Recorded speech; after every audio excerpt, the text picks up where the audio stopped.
सरदार वल्लभ भाई पटेल की जयंती पर रन फॉर यूनिटी कार्यक्रम का आयोजन। हरियाणा मुख्यमंत्री मनोहर लाल सरदार वल्लभ भाई पटेल की जयंती के उपलक्ष्य में ट्राइडेंट हिल्स पंचकुला में रन फॉर यूनिटी में मुख्य अतिथि के रूप में पहुंचे। एकता दिवस के उपलक्ष्य में आयोजित की गई रन फॉर यूनिटी रेस। भारी संख्या में रन फॉर यूनिटी का हिस्सा बने लोग। देश की एकता और अखंडता को बरकरार रखने के लिए युवाओं से एकजुट रहने की गई अपील। हरियाणा विधानसभा के अध्यक्ष ज्ञानचंद गुप्ता भी मौजूद। सरदार वल्लभ भाई पटेल की प्रतिमा पर मुख्यमंत्री ने किया पुष्प अर्पित। दिवस के मौके पर क्या संदेश देना चाहेंगे सर आप? मित्रों, जैसा हमको मालूम है कि 31 अक्टूबर हर वर्ष run for unity Sardar Vallabh भाई पटेल जी की जयंती के दिन सारे देश भर में होती है। लाखों करोड़ों लोग, छोटे बड़े, महिला पुरुष, नौजवान बूढ़े, सब इसमें भाग लेते हैं। मेरा ये सौभाग्य है कि पिछले कई वर्षों से मुझे भी हर वर्ष किसी न किसी स्थान पर रहने का मौका मिलता है।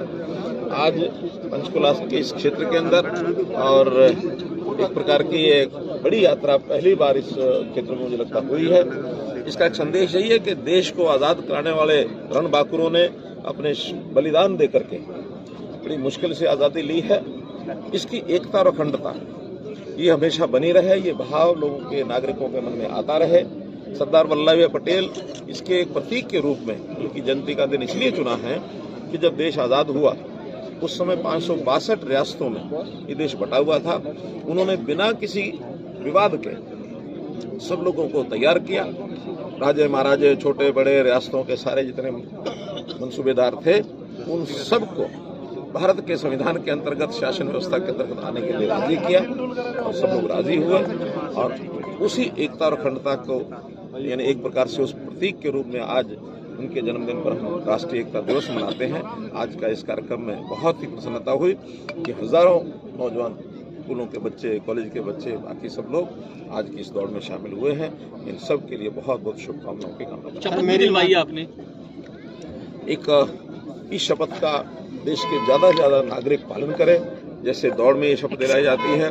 आज के दिन जितने भी हमारे अधिकारी, कर्मचारी या जो संस्थागत जहाँ संस्थाएं, उन सब के लोग ये शपथ, इसी शपथ का एक प्रकार से वो दोहराते हैं ताकि मन में एक भावना देश की एकता के प्रति उनके मन में जाए। सर, मेरी माटी मेरा संदेश, मेरा देश कार्यक्रम भी हो रहा है, पीएम साहब भी रहेंगे, हरियाणा की माटी भी ले जाएगी, उसको लेकर क्या संदेश देंगे सर? जैसा आज सारे देश भर में जो पिछले दिनों में मेरा देश मेरी माटी के आयोजन हुए, गांव-गांव में हुए, शहरों में, वार्ड-वार्ड में हुए, बाद में प्रांत स्तर पर हुए, आज राष्ट्रीय स्तर के पर उनका एक समापन कार्यक्रम जिसमें 75,000 कलश जो हैं वो अलग अलग स्थानों से वहाँ मंगाए गए हैं, क्योंकि 75 वर्ष आज़ादी को हुए हैं। तो आज के दिन इसी एक प्रकार की देशभक्ति की भावना लोगों के मन में आए, अपने देश की माटी के प्रति लोगों के मन के अंदर भाव जागे, तो इसी रूप में मेरा देश मेरी माटी का आज का ये जो कार्यक्रम है ये किया जा रहा है। सर, आपने गन्ने के रेटों में पीएम मोदी जी का आज बात केवल देशभक्ति, पीएम मोदी जी का लौह पुरुष से तुलना की, उन्होंने लौह पुरुष कहा है, इस बारे में अपने अपने भाव है। मेरे मन में भाव ये है कि किसी लौह पुरुष से कम नहीं है। जितने बोल्ड डिसीजन और देश हित में बिना किसी हिचक के कोई भी जो निर्णय लेना पड़ता है उसको निर्णय को लेते हैं, उसको सिरे चढ़ाते हैं। और सौभाग्य की बात यह है कि उस निर्णय को देश के लोग स्वीकार करते हैं। सर, हरियाणा में 1.5 लाख के करीब बच्चे हिस्सा ले रहे हैं आज पूरे रन फॉर यूनिटी में।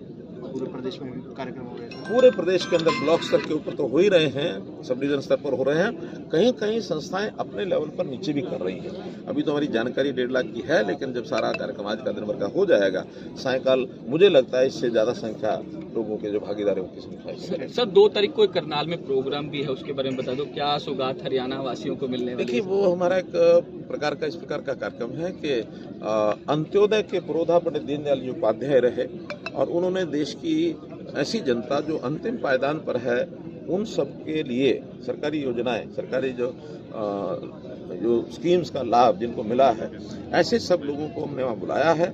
और एक प्रकार का अंत्योदय का भाव और ज़्यादा बढ़े उन लोगों में भी आए जिनकी सहायता की है, जिन लोगों ने सहायता की है, चाहे वो हमारे सरकारी मशीनरी है, चाहे हमारे सामाजिक लोग हैं, पार्टियों के लोग हैं, सब लोगों को हमने निमंत्रण दिया कि वहाँ आकर के और उस दिवस पर 2 तारीख को हमारे जो होम मिनिस्टर हैं श्री अमित शाह जी, वो स्वयं पधार रहे हैं। तो बड़ा कार्यक्रम 2 तारीख करनाल में। Thank you.